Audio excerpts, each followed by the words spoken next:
Hey, what's going on, guys? Calvin Russell here. Today we're going to talk to you guys about the differences between buying a home, buying a condo slash townhome. Let's go straight into it. So if you're buying a home, then of course the major difference is going to be right off the bat, it's going to be whether there's going to be an association fee or not. Most condos and townhomes do have association fees, and that's typically to take care of maintenance, cutting the grass, shoveling the snow, making sure that things are taken care of with the roof. It's mainly exterior maintenance, not interior maintenance. Interior maintenance is actually going to be on you. Okay. Now, if you are looking to go into a condo or townhome, you may want to consider what neighborhoods the actual property is going to be in. The reason being is because you typically can get into a nicer neighborhood if you go into a condo or townhome, because at that point things are shared. Since it's a shared space like an apartment feel, then that's going to save you money not only for the cost of the property, but also when you're talking about we already talked about association fees, but also when you're talking about taxes.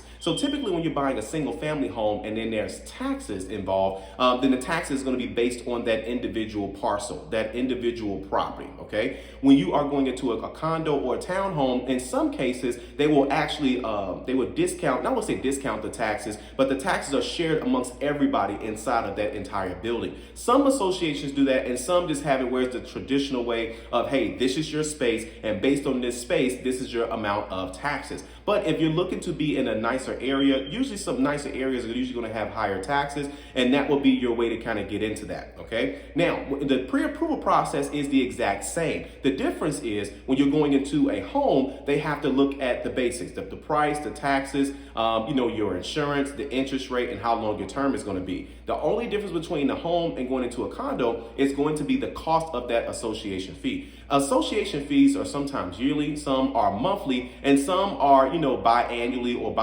whatever the case may be. So, but for the most part, most annual fees are going to be monthly. Okay. Another thing you have to look into with condos and townhomes is parking spaces. Sometimes you have to pay additional for parking spaces. Sometimes you have to pay for a 1-year fee. Sometimes there is a total fee. There are some condos downtown Chicago that charge $25,000 to $30,000 just for the parking space. If you want other parking spaces for, parking, guests, or whatever the case may be, you may want to look into those, as well as what other amenities come with that. Some townhomes or some associations in general may give you access to different amenities like, a clubhouse or, swimming pools or whatever the case may be. And you have to find out, what that money is, what takes care of that. Now, just because it's a condo does not necessarily mean that you don't have to do, like I mentioned before, some type of maintenance. They still want the property to have some type of upkeep so it looks a certain way. And then for those of you who are also considering retirement, there are what they call 55 plus communities as well too, where there's condos where there's not a lot of steps,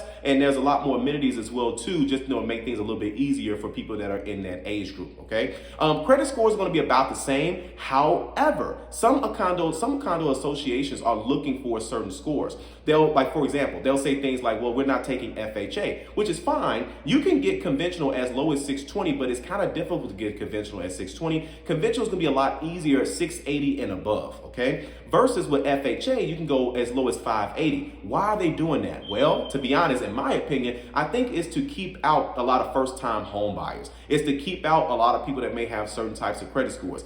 You can say what you want, but that's typically what that ends up being. But another way that they're working around it is when you are going with conventional, that particular loan type does not force the property owner to fix certain things. Conventional is like, hey, you like this property, here's the loan. FHA is more like, hey, you like this property, let us inspect it first to make sure it passes certain safety inspections, then we will give you the loan for the home. Okay, with conventional, obviously it's too much I would say condos and townhomes, it's too much to keep up with certain things that should be replaced, certain things that have to be redone, versus again, they rather go with the conventional route. That way, when you buy the property, or you're interested in buying the property, I should say, then whatever needs to be done is going to be on you. But again, they're going to make sure that you're going to be on top of these things. Okay, so those are the biggest differences between buying a home versus buying a condo.